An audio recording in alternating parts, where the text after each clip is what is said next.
तो मैं बात कर रहा था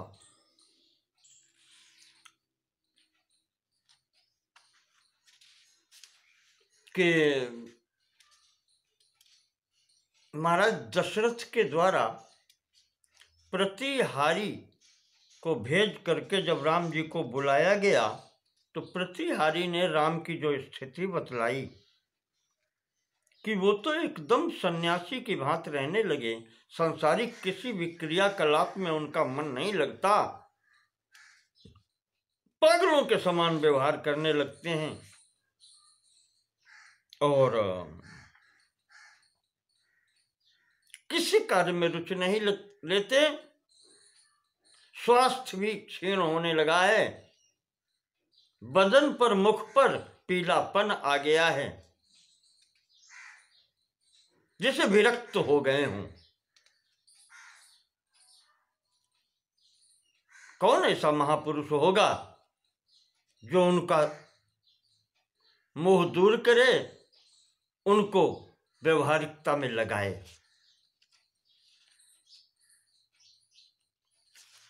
तो वाल्मीकि जी कहते हैं कि विश्वामित्र ने भरी सभा में जब उस प्रतिहारी की बात सुनी तो उनका क्रोध शांत हुआ और उन्होंने तुरंत कहा कि अगर ऐसी स्थिति है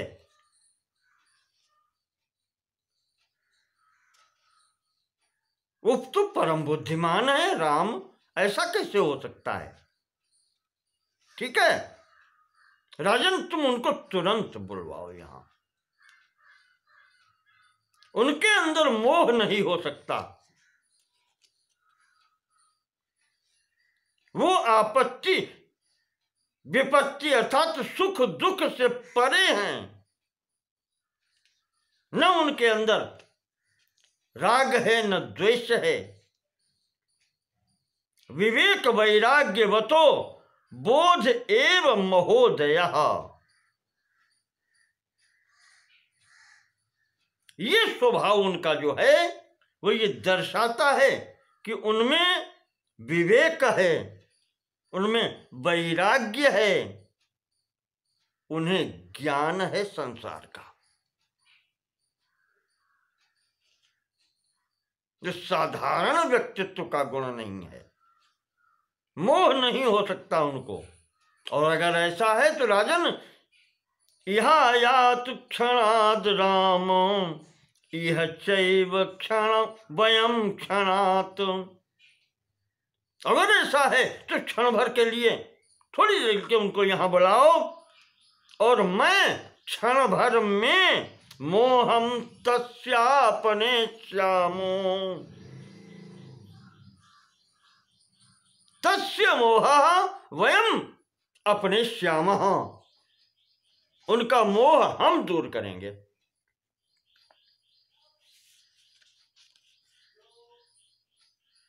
ये उन्होंने कहा। तो जब ऐसा विश्वामित्र जी ने कहा, राजा ने भी देखा महामुनि शांत हो गए और उन्हें भी मेरे पुत्र की चिंता है, ये पिता देख रहा है, तो स्वस्थ मन होकर के और जैसे ही शांत हुए तो राजा ने कहा दूतों से कि बुला के लाओ तुम।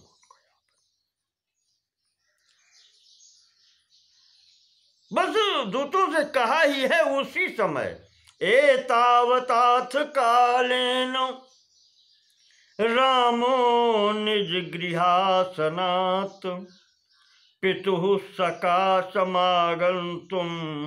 उत्थितोर्क इवाचलात्। राम जी उस सभा मंडप में पहुंचते हैं इसी समय पर, जैसे प्रातःकालीन बेला में उदयाचल से भगवान सूर्य का आगमन होता है, ठीक उसी प्रकार से पूर्ण सभा प्रकाशित हो जाती है, प्रफुल्लित हो जाती है।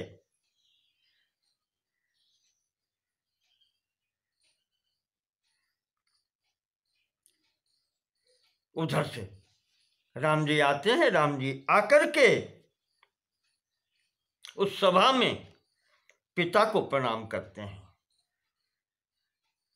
महाराज दशरथ जी को प्रणाम करते हैं, विश्वामित्र जी को प्रणाम करते हैं।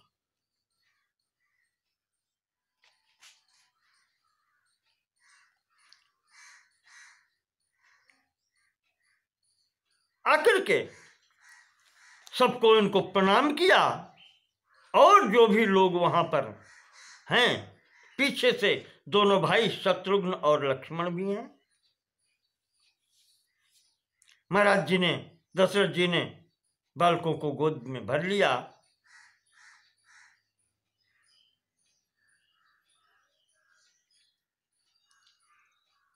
मस्तक सूंघा, आशीर्वाद दिया और बैठाया। कहने लगे, बेटा, पुत्र प्राप्त विवेकस्त्वम, हे पुत्र, ज्ञान प्राप्त करो, विवेक प्राप्त करो। विवेक का तात्पर्य है कि जो हित और अनहित में अंतर कर सके, ऐसी बुद्धि प्राप्त करो।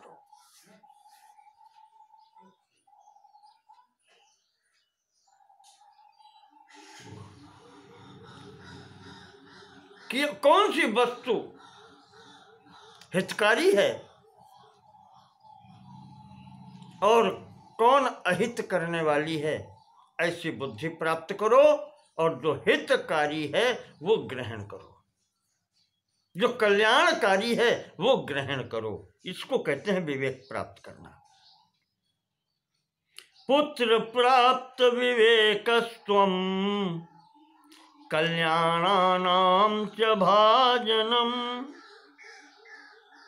या यूं कहें, राजा कहते हैं कि पुत्र, तुम तो विवेक प्राप्त हो, प्राप्त विवेकः त्वम, तुम्हें विवेक प्राप्त हो चुका है। कल्याणानां च भाजनम, और कल्याण प्राप्त करने योग्य हो चुके हो, या कल्याण प्राप्त कर चुके हो। जड़वज्रेण या बुद्ध्या खेदयात्मा न दीयताम।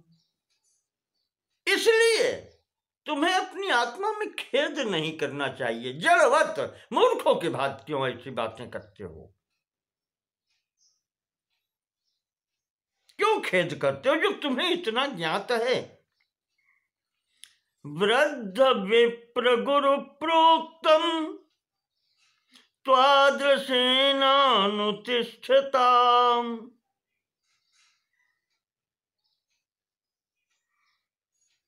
पदम आसाद्यते पुण्यम न मोहम अनुधावताम्। क्योंकि व्यक्ति जब वृद्धों की सेवा करता है, गुरु की सेवा करता है, ब्राह्मणों की सेवा करता है, अपने से श्रेष्ठ पुरुष की सेवा करता है, उनकी आज्ञा का पालन करता है, तो उसकी स्थिति ऐसी नहीं होती। राम, वो तुम्हारे जैसा मोहग्रस्त नहीं होता, उसे मोह प्राप्त नहीं होता। आपको याद होगा, अभिवादनशीलस्य नित्यं वृद्धोपसेविनः चत्वारि तस्य वर्धन्ते आयुः विद्या यशो बलम। जो वृद्ध पुरुषों के, अपने से श्रेष्ठ पुरुषों की सेवा करता है, उनकी आज्ञा का पालन करता है, उसकी आयु, विद्या, बल और यश सब कुछ प्राप्त होता है। राम, तुम्हारे जैसा उसे मोह प्राप्त नहीं हो सकता, ऐसा मत करो। ये मोह सकल व्याधिन कर मूला, यही राजा कहते हैं।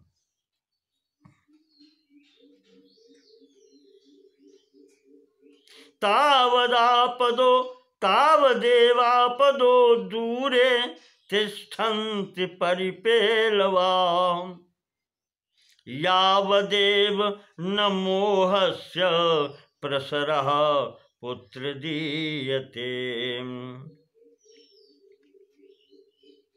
कहते हैं राम, ये शोक मोह तभी होता है,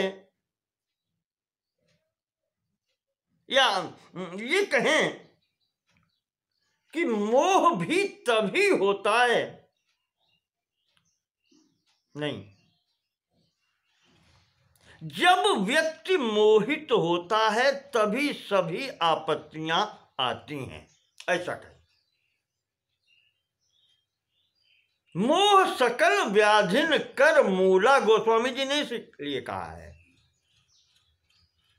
तेहिते पुण्य उपजहि बहुशूला।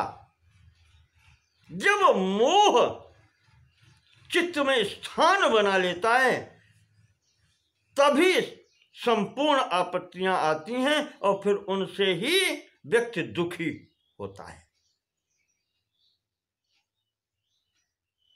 जब तक मोह चित्त में नहीं आता तब तक कोई आपत्ति नहीं आती। क्यों ऐसा कर रहे हो? राजा ने ये कहा, वशिष्ठ जी कहने लगे, राम, तुमने शिक्षा पाई है, राजपुत्र महाबाहु, राजकुमार आजान बाहु हो, शूरस्त्वम, और तुम शूरवीर हो, और फिर ये तुम्हारे अंदर कैसा कहां? विजितास्त्वया दुरुच्छेदा दुरारंभा अप्यमी विषयारया विषयारयः।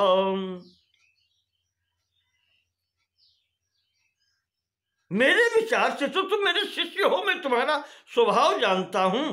तुम इतने शूरवीर हो कि इस छोटी सी अवस्था में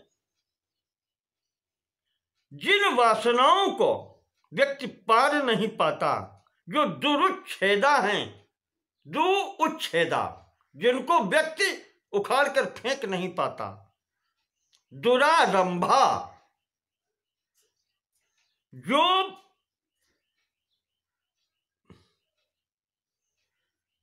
कहना चाहिए कि जिनका आरंभ ही व्यर्थता का बोधक है, जो कहीं स्थान जिनको नहीं प्राप्त होता है, ऐसे कार्य तुम नहीं करते हो, मैं जानता हूं।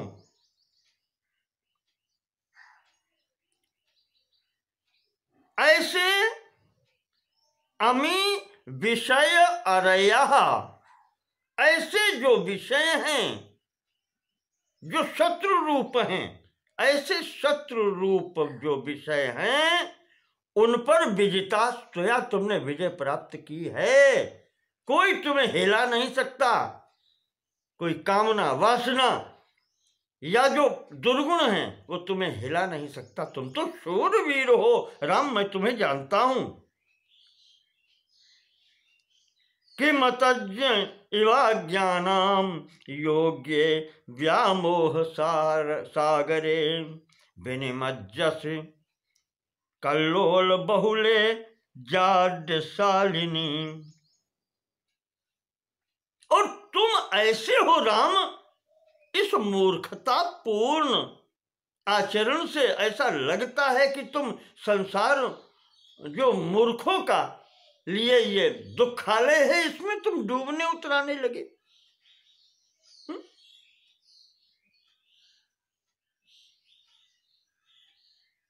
इतने बड़े तुम बुद्धिमान होकर के, ज्ञानवान होकर के, और तुम भी अज्ञानम इव, मूर्खों की भांति इस व्यामोह सागरे विनिमज्जसि,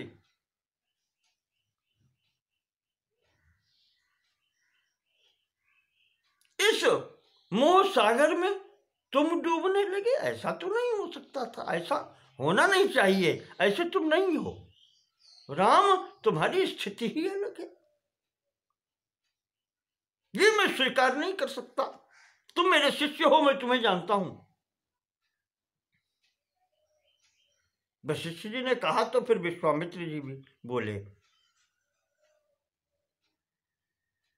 कहने लगे राम क्या बात है, मुझे बतलाओ। किम निष्ठा केच ते केन कियंतः कारणेन ते। किम निष्ठा, तुम्हारे हृदय में क्या विचार आ रहे हैं, क्या तुम चाहते हो।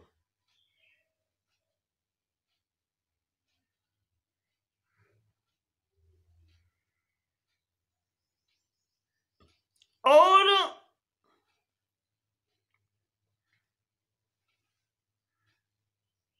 कि अंतः कारणेन ते, तुम्हारे अंतर्गत ये स्वभाव जो उत्पन्न हुआ है उसका कारण क्या है। आधेयः प्रविलुम्पन्ते मनोगेह मिलाखवः। कौन सी व्यथा है तुम्हारे मन में।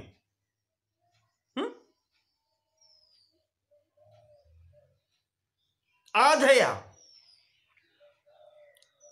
क्योंकि जो आधियां होती हैं, आधि और व्याधि कहा जाता है, व्याधि शरीर को होती है और आधि जिसको चिंता कहते हैं वो मन को होती है। कहते हैं चिंता व्यक्ति को ऐसे खा जाती है जैसे किसी अच्छे भले मकान में चूहे लग जाएं, जगह जगह बिल बना करके उस घर को जीर्ण कर दें जिससे वो समाप्त हो जाए।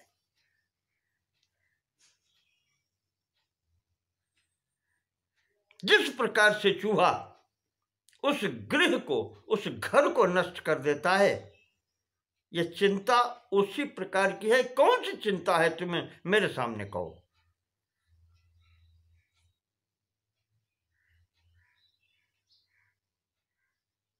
और अभी तुम बालक हो, तुम्हें ऐसी कौन सी चिंता है। हम सब वृद्ध लोगों के होते हुए ये तुम्हारे पिता भी विद्यमान हैं, संपूर्ण अनर्थों को मिटाने की शक्ति रखते हैं तुम्हारे लिए। मन्ये नानुचिंता, मन्ये नानुचितानां त्वम् आधीनां पदमुत्तमम्। आपत्सु चाप्रयोज्यन्ते निहीना अपि चाधया। तुम आधीनाम पदम उत्तमम, इन मानसिक चिंताओं के तुम जो अधीन हो गए हो, ये उत्तम बात नहीं है। तुम उत्तम व्यक्तित्व हो, श्रेष्ठ व्यक्तित्व हो, तुम इनके अधीन कैसे हो सकते हो। अनुचिता नाम, ये सब जो हैं वो सब अनुचित है, तुम्हारे अंदर ये सब हो नहीं सकता।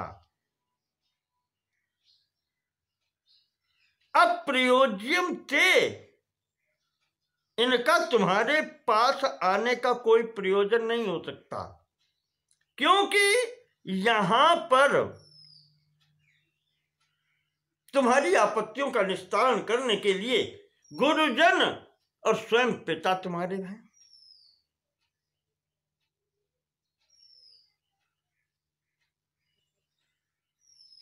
मिटाने वाले यहां पर बैठे हैं, तुम्हारे आपत्तियों को, तुम्हारे कष्टों को दूर करने वाले ये सब बैठे हैं यहां पर।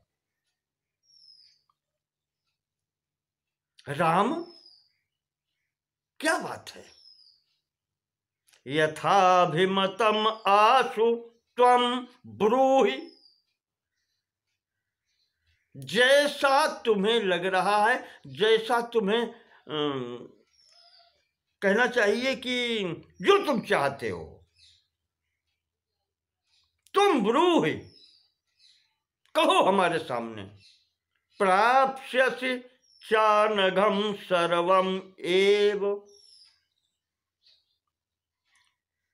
जो तुम चाहते हो आज यहां पर अपनी इच्छा बोलो, तुम्हें सब कुछ प्राप्त होगा। यह विश्वामित्र जी का आश्वासन है। राम, चिंता क्यों करते हो? तुम्हें कौन सी चिंता है? तुम्हें वो सब कुछ प्राप्त होगा, तुम सुरक्षित हो। तो यथाभिमत आशु त्वं ब्रूहि प्राप्स्यसि चानघ सर्वमेव पुनर्येन भेत्स्यन्ते त्वां तु नाधयः। कहो मेरे समक्ष,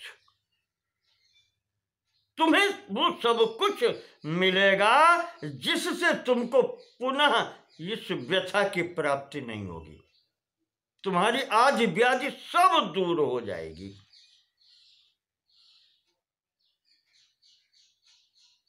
पुनः ये आदि भी तुम्हें प्राप्त नहीं होगी। कहो मेरे समक्ष। तो इति युक्तमस्य सुमते रघुवंश केतुः आकर्ण वाक्य मुचितार्थ विलास गर्भम तत्याज खेदमभिगर्जति वाजिबाहे बर्ही यथा तनुमिताभिमतार्थ सिद्धि। विश्वामित्र की जो बात थी इस भरी सभा में, वो राम जी ने जिस समय सुनी है, वाल्मीकि जी कहते हैं उनका चित्त इस प्रकार से प्रफुल्लित हो गया जैसे घेरी हुई घटाओं से बादल पंक्तियों को देख करके, उनकी गड़गड़ाहट को सुन करके मत मयूर मत वाला मोर नाचने लगता है, उसका चित्त प्रफुल्लित हो जाता है। इस प्रकार से राम जी के हृदय में प्रसन्नता की अनुभूति होती है भगवान विश्वामित्र जी की, महर्षि विश्वामित्र जी की बात को सुन करके। इति युक्तम अस्य सुमते रघुवंश केतु, ये जो विश्वामित्र महामुनि के द्वारा कही हुई वाणी को सुन करके रघुवंश केतु राम जी जो हैं,